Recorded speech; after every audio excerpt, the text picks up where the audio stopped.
조갑제 TV 시청자 여러분 안녕하십니까. 2021년 6월 11일 새벽 2시입니다. 윤석열 전 검찰총장이 퇴임한 이후에 최근에 공개적인 정치 행보를 보여주고 있습니다. 그리고 가끔 절묘한 메시지를 내고 있습니다. 그걸 지켜보면은 이분이 상당히 고단수의 정치 감각을 갖고 있다는 것을 알 수가 있습니다. 그런데 윤석열 전 검찰총장이 가장 잘한 일은 뭐냐 하면은 김종인 씨를 만나지 않은 겁니다. 김종인 씨가 계속 구애, 프로포절 또는 러브콜 같은 행동을 해도 싹 무시해 버렸습니다. 일설에 의하면 만나기로 약속을 했다가 윤석열 검찰총장 측에서 그 약속을 깼다는 이야기가 흘러나오고 있는데, 어쨌든 김종인 씨를 만났으면 그 순간부터 윤석열 씨는 아주 휘청했을 겁니다. 공정이 생명인 윤석열 전 검찰총장이 공정과는 아무 관계가 없는, 그리고 가장 편파적으로 이야기하고 가장 분열적인 이야기를 하는 김종인 씨를 만났더라면 그 이미지에 먹칠을 했을 것이라고 생각합니다. 이 이야기가 옳다는 것을 증명하는 사람은 다름 아닌 김종인 전 국민의힘 비상대책위원장입니다. 이분은 윤석열 씨가 도와달라는 이야기를 한 번도 한 적도 없는데 요사이는 도와줄 생각이 없다고 합니다. 여러분, 이런 무례가 어디 있습니까? 도와달라고 하는 사람에게 도와준다든지 아니면 도와주지 않는다고 하는 것이지, 도움을 달라고 요청하지도 않는 사람에게 안 도와주겠다고 하면은 그건 도대체 무슨 계산으로 하는 이야기입니까? 본인의 우월성을 드높이는 것으로 밖에는 해석이 안 되는데, 그것도 연세가 이렇게 드신 분이 그렇게 하니까 좀 비참하다는 생각도 듭니다. 그런데 언론이 김종인 씨의 한마디 한마디는 잘 써줍니다. 왜 그렇게 할까요? 뭐 몇 가지 이유가 있을 겁니다. 언론의 좌편향성, 또 언론에 있는 이 호남 출신들, 이런 사람들의 성향이 거기에 반영되어 있는 것이 아닌가 생각되는데, 그러나 이게 쌓이고 쌓이면은 김종인 씨 PR이 아니라 김종인 씨에 대한 욕이 되죠. 어제 이분은 광주 MBC 라디오 인터뷰에 나와가지고 이렇게 이야기를 했습니다. 이준석 후보가 국민의힘 대표가 될 것이라고 확신한다. 그런데 윤석열 전 총장에 대해서는 100% 신뢰감이 간다고 하면 생각을 달리 하겠지만, 특정인에 대해 확신을 갖기 전에는 관여할 수 없다는 게 저 생각이다. 이런 이야기를 했습니다.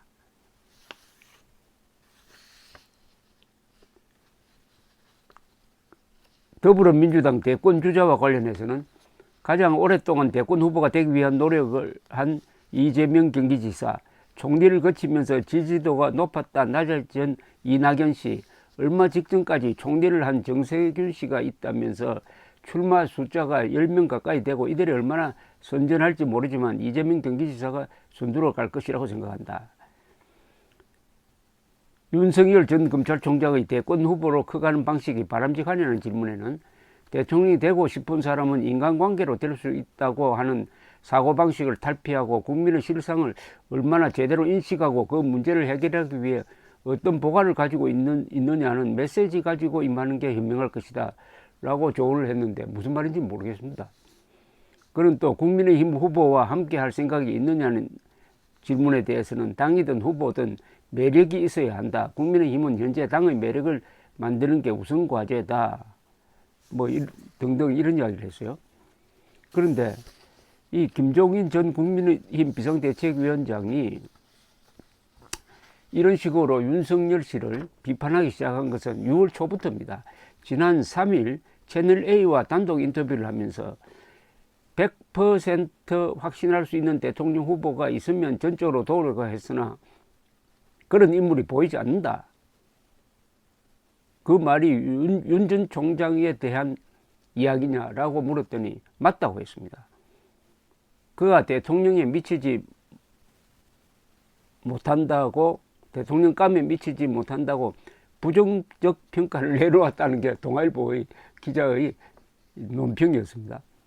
그런데 지난 1월 한 라디오 인터뷰에서 윤 전 총장을 거론하면서 대권 도전의 기회를 별의 순간에 비유하고 3월에는 윤 총장이 별의 순간을 잡은 것 같다고 평가를 한 적이 있었습니다. 그런데 왜 이렇게 나오느냐에 대해서 지난 7일자 이 동아일보 기사가 아주 흥미롭습니다.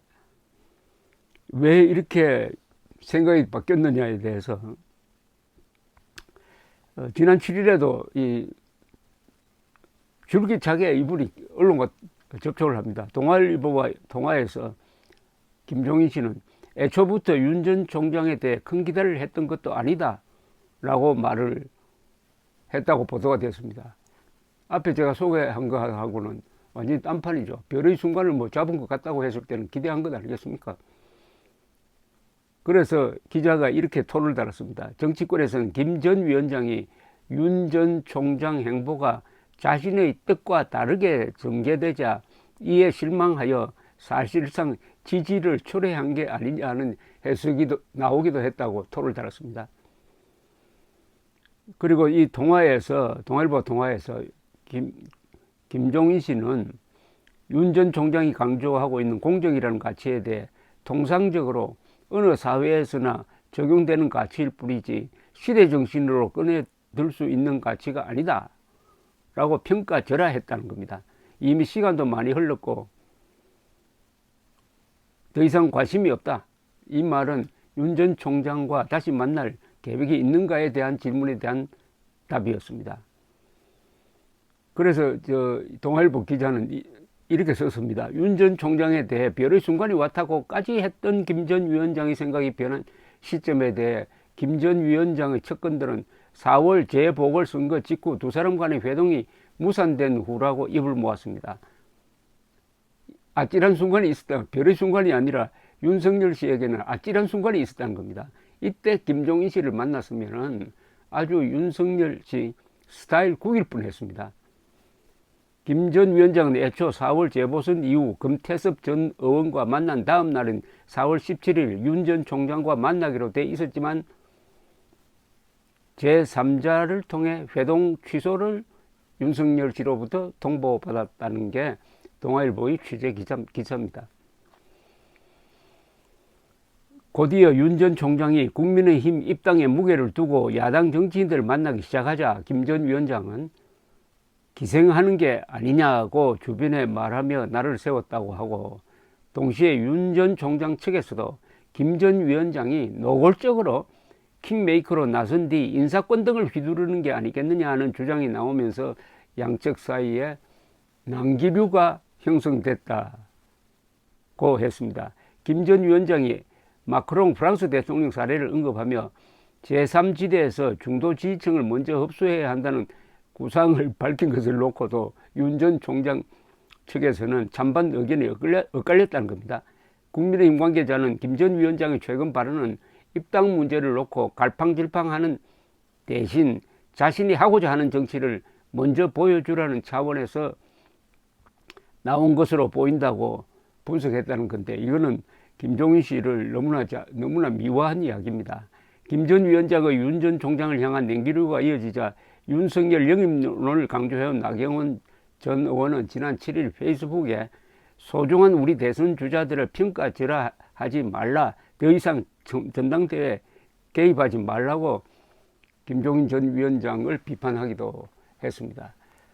자, 윤석열 전 총장이 김종인을 만나지 않는 게 가장 잘한 일이라면 이준석 씨가 가장 잘못한 것은 이런 김종인 씨를 자기가 당대표가 되면은, 그리고 대통령 후보가 결정되었을 때 대통령 후보가 원한다면은 김종인 씨를 선거대책위원장으로 모시고 오겠다는 이야기를 한 겁니다. 이건 완전히 실언이죠. 어떻게 국민의힘을 이렇게 분열시키려고 하는 사람을 선거대책위원장으로 내세워가지고 80대 노인을 선거대책위원장으로 내세워가지고 2030 중도표를 받겠다고 하는 그 계산은 너무나 어린 계산입니다. 물론 집중적으로 이번에 비판을 받아가지고 그 생각은 접었을 것이라고 생각을 하는데, 어쨌든 김종인을 두고 윤석열과 이준석 두 사람의 생각의 차이가 있다는 것이 좀 끔찍하기도 합니다. 감사합니다.